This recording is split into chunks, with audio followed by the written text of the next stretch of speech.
বেলারুশে সপ্তমবারের মতো প্রেসিডেন্ট নির্বাচিত হয়েছেন আলেক্সান্ডার লুকাশেঙ্কো। টানা ৬ মেয়াদে ৩০ বছর দেশটি শাসন করেছেন তিনি। এই জয়ের ফলে আরও ৫ বছরের জন্য প্রেসিডেন্ট হিসেবে দায়িত্ব পালন করবেন তিনি। এক প্রতিবেদনে ব্রিটিশ সংবাদ মাধ্যম বিবিসি নিউজ এ তথ্য জানায়।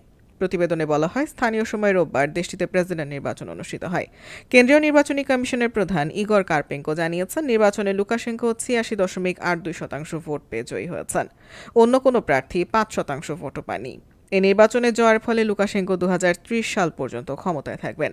বেলারুশের ইতিহাসে লুকাশেঙ্কো প্রথম ও একমাত্র নেতা যিনি টানা ৭ বার প্রেসিডেন্ট নির্বাচিত হলেন। লুকাশেঙ্কো ১৯৯৪ সাল থেকে দেশটি শাসন করছেন।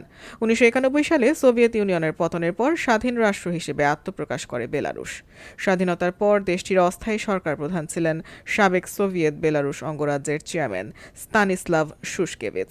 এরপর ১৯৯৪ সালে প্রথমবারের মতো প্রেসিডেন্ট নির্বাচন হন বেলারুশে এবং তাতে জয়ী হন লুকাশেঙ্কো।